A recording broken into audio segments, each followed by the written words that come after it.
Alright, how's everybody doing? This is the Comicsamurai. I want to welcome you to my next video, and tonight we're going to be doing another Let's Rank challenge. This is where we look at a run on a series and assign every cover a letter grade from A to F, and then pick our favorite and award it that special S tier ranking. And tonight we're going to be looking at Rob Liefeld's impactual run on X-Force from 1991. So let's go ahead and jump right in. First up, we got this issue number 1, and when you saw this comic book on the newsstand in the racks, this is what it looked like. It came sold in a bag. Now, Liefeld does hold a record for having the highest selling comic there for a while, and he still sold just over 5 million copies. But the reason that each one of those issues was bagged was that it came with a card, different cards. Now this one had the Deadpool card in it, and I think nowadays that's about the most sought after, just because of all the success that Deadpool has had. That character created by Rob Liefeld. Now, this is what the actual comic cover looked like, though. I mean, it's a beautiful image that you don't get to see very often. And I'll go ahead and put up an image of the full spread because it is a wraparound cover while I award this issue number 1 the much-deserved A ranking. Now, I just want to show everybody who was a collector in the 90s bought multiple copies of that. And the sales figures definitely reflect that. But let's go ahead and move it on. Next up, we did issue number 2. And a lot of people argued that this is the second appearance of Deadpool here.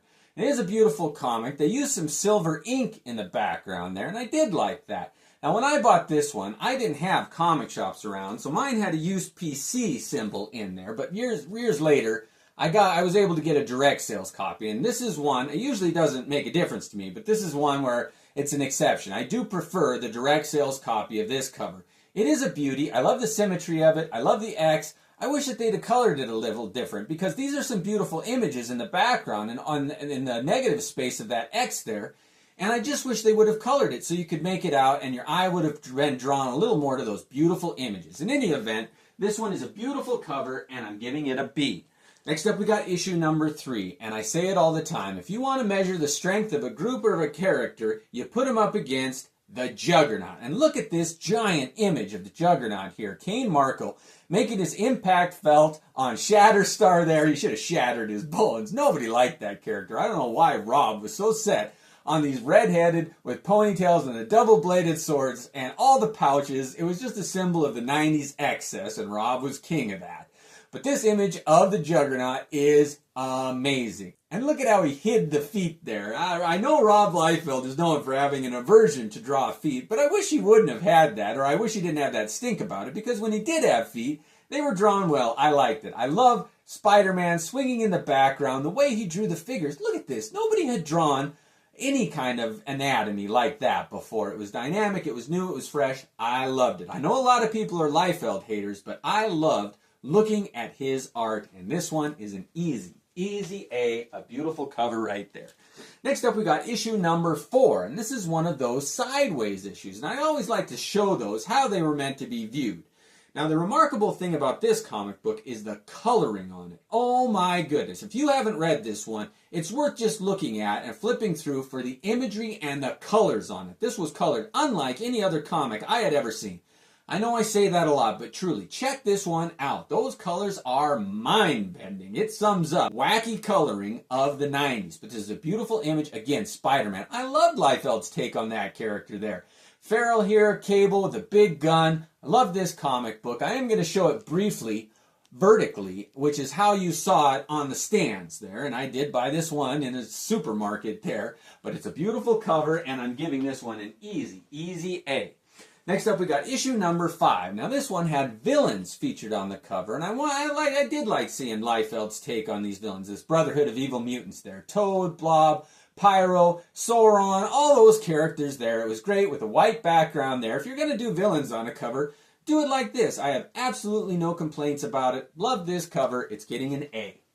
I am a Liefeld fan, no doubt about it. His style has changed over the years, but it has always evolved in good ways, if you ask me.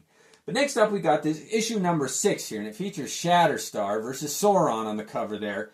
This banner going across, I didn't really like. I don't mind the yellow background there, but this Shatterstar character, I don't know why he was trying to push it so hard on us, that double blade. It's such a great idea, and aesthetically it looks okay, but it just doesn't work for me.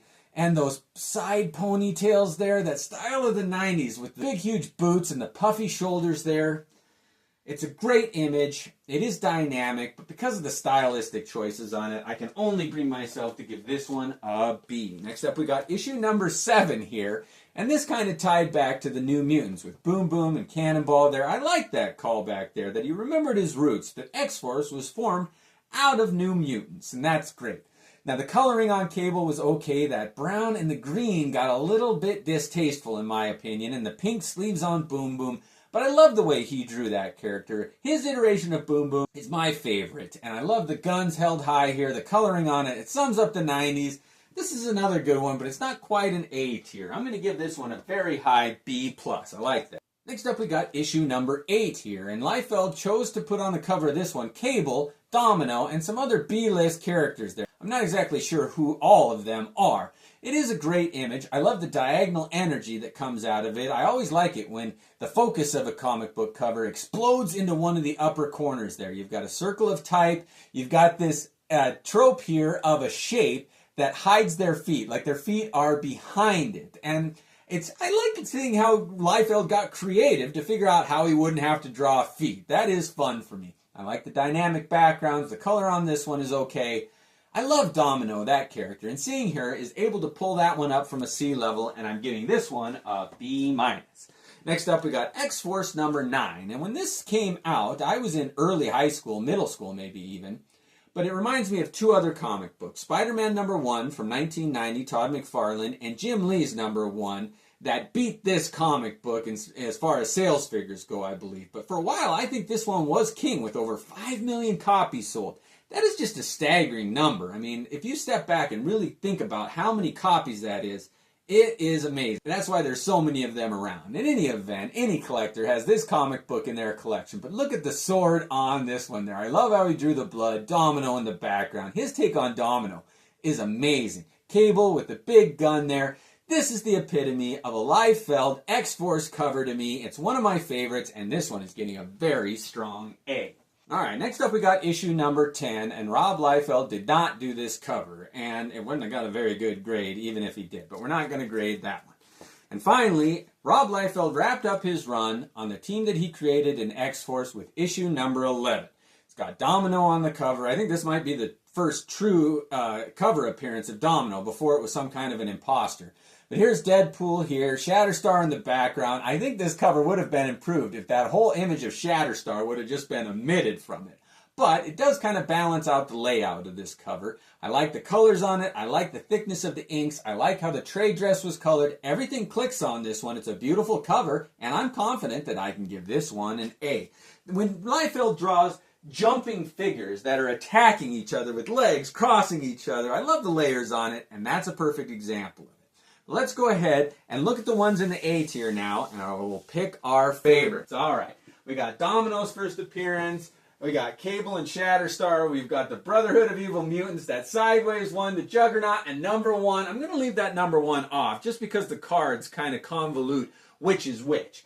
But let's look at the rest of these. They're a little too yellow. Oh, great image. Not the villains, the Sideways one or the Juggernaut.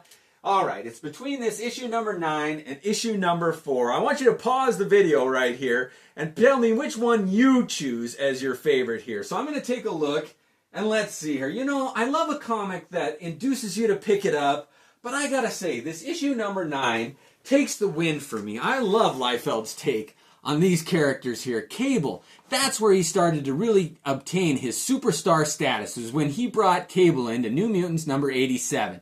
And he just got bigger and bigger, a lot like his guns. Look at the barrel on this rifle. It's so crazy big that it's amazing. I love it. All the pouches on Shatterstar, the double blade. Look at how the blood and the reflections are done on the sword. Domino in the background there. This sums up everything that I loved about Liefeld's work in the 90s. Well, thank you for joining me tonight. Let me know what other runs, titles, artists, writers you'd like me to rank. Thanks for joining me and have a great night.